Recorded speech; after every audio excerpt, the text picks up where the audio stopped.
As pessoas que têm interesse em estudar a palavra de Deus e aprender mais sobre o Evangelho de Cristo, elas aprendem que os cinco dedos das mãos, elas representam a salvação.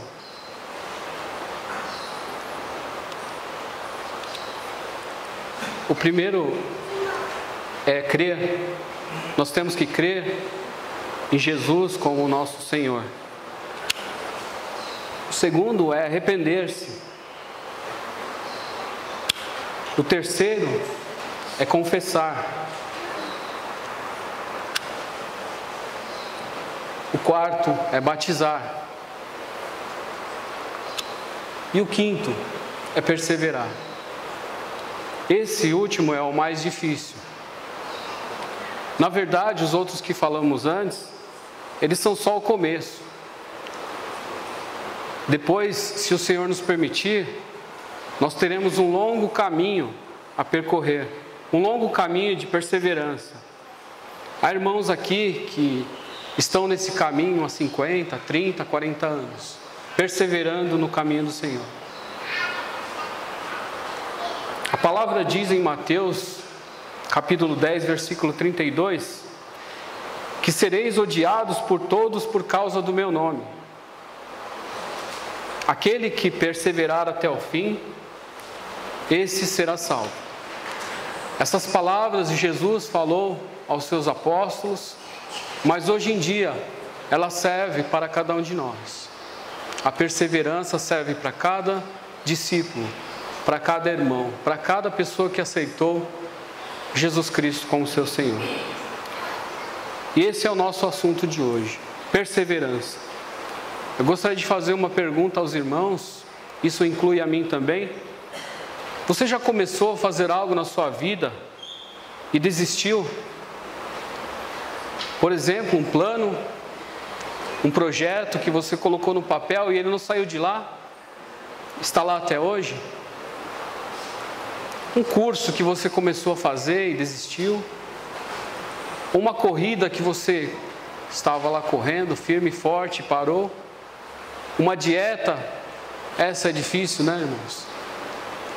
A gente sempre fala que depois das festas do final de ano, nós vamos pegar firme e forte. Aí chega outro ano e nós não fazemos.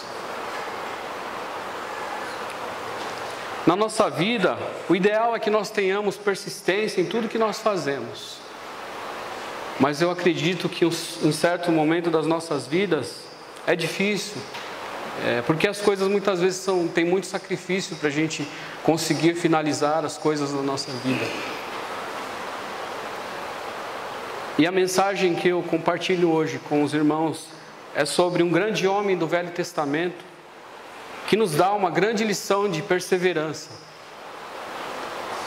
O nome dele é Jacó. Vamos falar um pouquinho dele antes da gente entrar no tema perseverança. Jacó, ele tinha um irmão gêmeo, o irmão dele era Esaú, que era o primogênito, e Jacó, ele era o mais novo. O seu pai era Isaac, o seu avô era Abraão. Eram grandes homens do Velho Testamento, grandes patriarcas, grandes exemplos que até hoje são lembrados em Israel. Antes de Jacó nascer, Deus disse que ele seria uma nação forte e uma nação poderosa. Isso está em Gênesis, capítulo 25, verso 23. Gênesis 25, verso 23.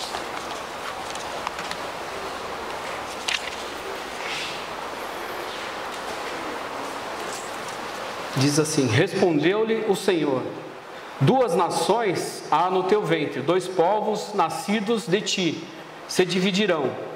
Um povo será mais forte que o outro, e o mais velho servirá ao mais moço. Então,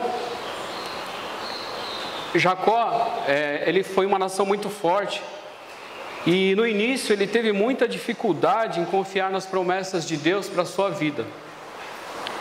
Deus, ele prometeu que abençoaria Jacó, e ele só precisava aguardar o cumprimento das promessas. Mas eles sempre procuravam um jeitinho de ajudar o Senhor.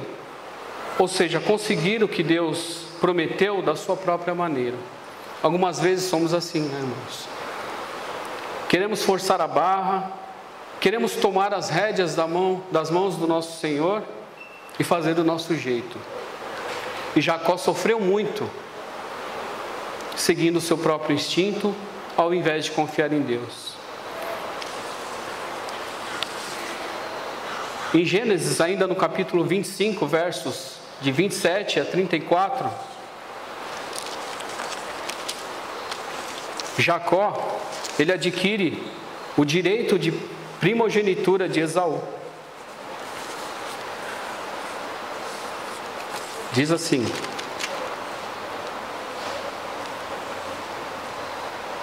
cresceram os meninos, Esaú saiu perito, caçador, homem do campo. Jacó, porém, homem pacato, habitava em tendas. Isaque amava a Esaú, porque se saboreava de sua caça. Rebeca, porém, amava a Jacó.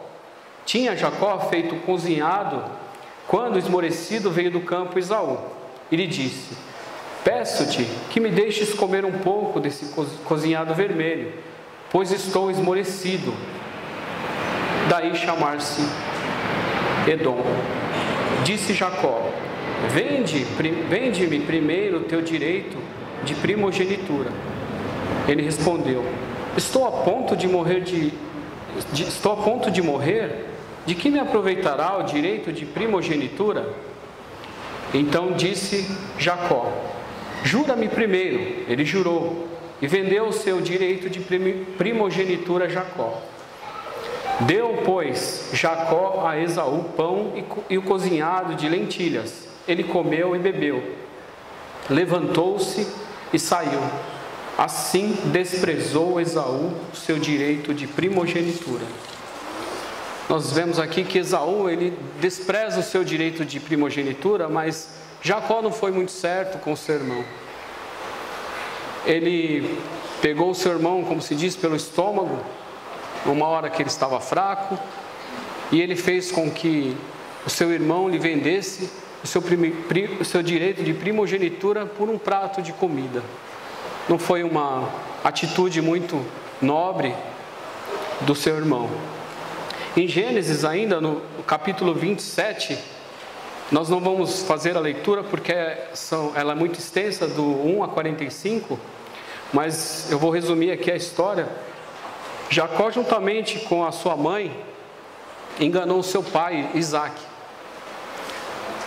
Isaque já estava muito velhinho e não podia enxergar direito. Por isso ele chamou o seu filho Esaú, a quem amava muito, e falou que iria abençoar ele. Mas a sua mãe, ela ouvindo atrás da porta, ela foi na frente e falou com Jacó: prepara um prato, que o seu pai gosta. E ele se passou no lugar de Esaú. Ele enganou o seu pai, ele enganou ao seu irmão.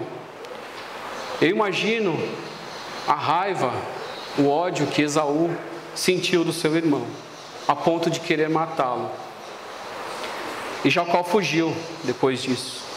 Ele foi morar com seu tio Labão e ficou lá por um tempo. O nome de Jacó, traduzindo, significa enganador. Se você um dia estiver pensando em colocar esse nome no seu filho, esquece. É enganador.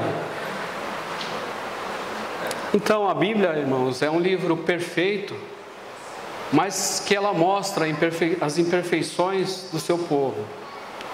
Mas ela escolhe esses homens para servir no seu reino. Mas apesar de ele ser uma pessoa que no começo, nós dissemos, foi muito difícil aceitar as promessas de Deus, ele tinha boas qualidades. E se tinha alguém que era persistente, era esse homem. A Bíblia relata em 2 momentos da vida de Jacó, que mostra que ele era um homem de muita perseverança. O primeiro deles está em Gênesis, no capítulo 29, versos de 1 a 30. Não vamos ler também, que é muito grande, mas Jacó, ele conhece aqui a Raquel, e ele é a filha de Labão, e ele a amava muito. E ele pede a mão dela em casamento. E ele trabalharia 7 anos para poder casar com Raquel. A Bíblia diz que no verso 20, que Jacó amava tanto a Raquel, que esses anos todos se passaram como se fossem poucos dias. Mas o seu sogro, Labão, ele era meio trapaceiro. Na noite de núpcias, no escuro da noite, ao invés de dar a Raquel, a quem ele amava, ele deu Lia, a sua irmã. Parece que isso era meio de família, né? Pois Labão, ele era irmão da mãe de Jacó. E Jacó deve ter ficado também muito bravo. Mas como ele amava muito a Raquel, ele concordou em trabalhar mais 7 anos.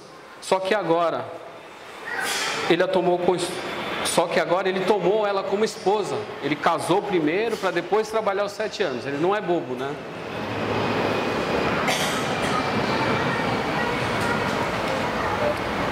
E o que podemos aprender nessa história de Jacó? Ao planejar alguma coisa, estejamos certos de que estamos fazendo algo que nós gostamos, que nós amamos. Fica mais fácil. Assim como Jacó, nós precisamos ter um propósito na nossa vida. Senão nós vamos ser levados pelas ondas da vida. Na passagem que o Olímpio leu, em Lucas 14, mostra que nós devemos ter propósitos na nossa vida. Lucas 14, versos 28 até 33. Vamos ler de novo para fixar.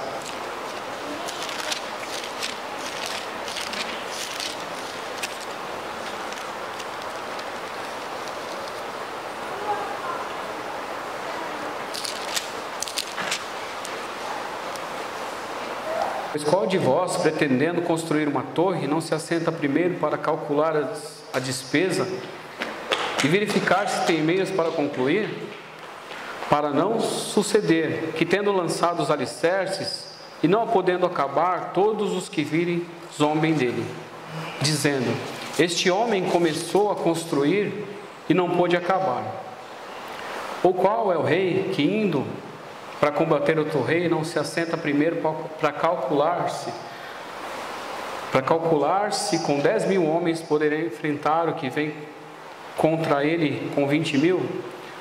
Caso contrário, estando outro ainda longe, envia-lhe uma embaixada, pedindo condições de paz. Assim, pois, todo aquele que dentre vós não renuncia a tudo quanto tem, não pode ser o meu discípulo. No outro momento da vida de Jacó, em Gênesis capítulo 32, versos de 22 a 30,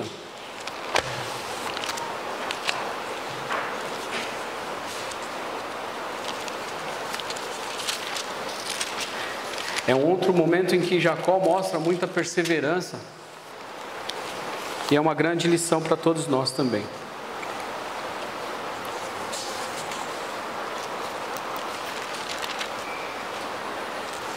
Levantou-se naquela mesma noite, tomou suas 2 mulheres, suas 2 servas e seus 11 filhos, e transpôs o val de Jaboque. Tomou-os e fê-los passar o ribeiro, fez passar tudo o que lhe pertencia, ficando ele só, e lutava ele com o homem até o romper do dia. Vendo este que não podia com ele, tocou-lhe na articulação da coxa. Deslocou-se a junta da coxa de Jacó, na luta com o homem. Disse este: deixa-me ir, pois já rompeu o dia. Respondeu Jacó: não te deixarei ir, se não me abençoares. Perguntou-lhe, pois, como te chamas? Ele respondeu: Jacó. Então disse: já não te chamarás Jacó, e sim Israel, pois como príncipe lutaste com Deus e com os homens e prevaleceste. Tornou Jacó, dize, rogo-te, como te chamas? Respondeu ele, por que perguntas pelo meu nome? E o abençoou ali.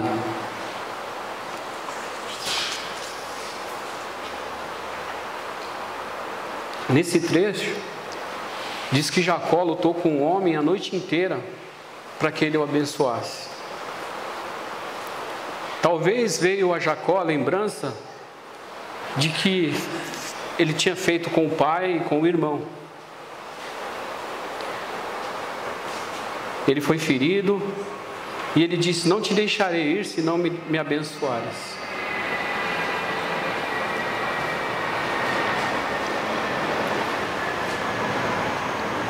Mas agora, Jacó queria aquela bênção. Mas agora sem falcatruas, mas ele queria merecê-la aquela bênção. Muitas vezes, meus irmãos, a dor, o desânimo e até mesmo os prazeres do mundo, eles tentarão nos afastar do Senhor. Mas nós temos que resistir como fez Jacó. Muitas vezes a nossa bênção está tão próxima, lutamos tanto, ela está por um fiozinho, aí nós desistimos. Vocês lembram da parábola do juiz iníquo, onde a viúva, ela pede que o juiz julgue a sua causa, e ela ia todos os dias, insistia, e aquele juiz nunca queria julgar a causa dela contra os inimigos, e ele acabou fazendo, por tanta insistência, por tanta persistência. Nós vemos nos versos 22 e 24, que Jacó passou toda a sua família, todos os seus bens, seus gados, seus servos, para o outro lado do ribeiro, ficando ele somente para a luta. Por mais que os nossos pais, os pastores, os nossos irmãos nos ajudem a zelar pelas nossas vidas, eu falo aqui em relação à nossa salvação, ela é individual. Cada um de nós temos a nossa luta. Cada um de nós temos a nossa luta, como fez Jacó. Ele passou toda a sua família para o outro lado, tudo que tinha. Ele ficou somente ele para a luta. Eu gostaria de mostrar uma história.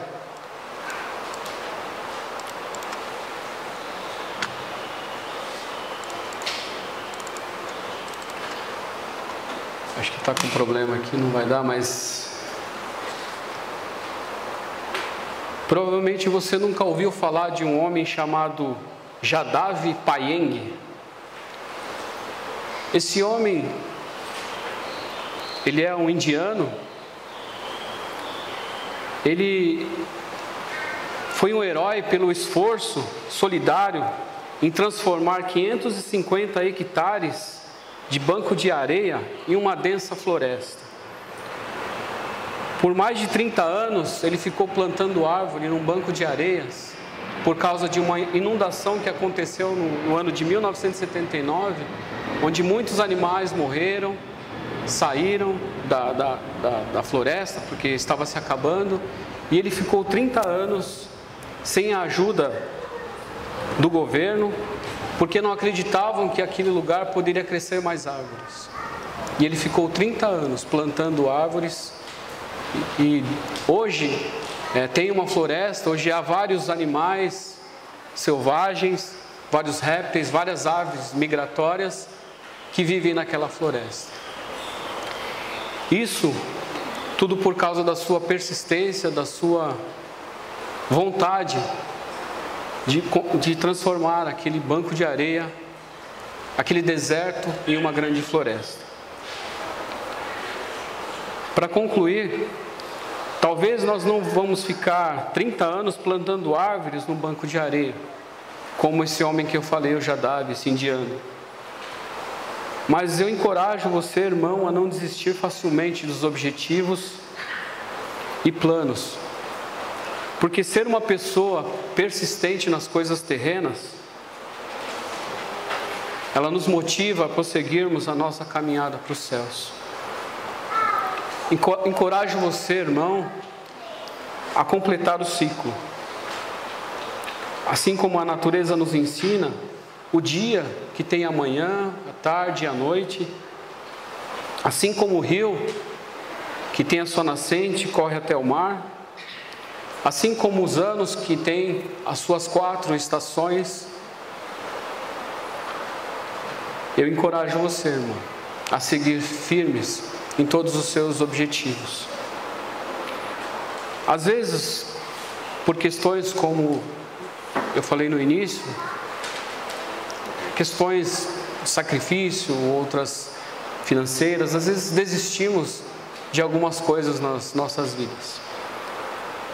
Mas eu espero que a nossa salvação, essa nunca seja, que nunca possamos desistir da nossa salvação, sempre sermos perseverantes no caminho do Senhor.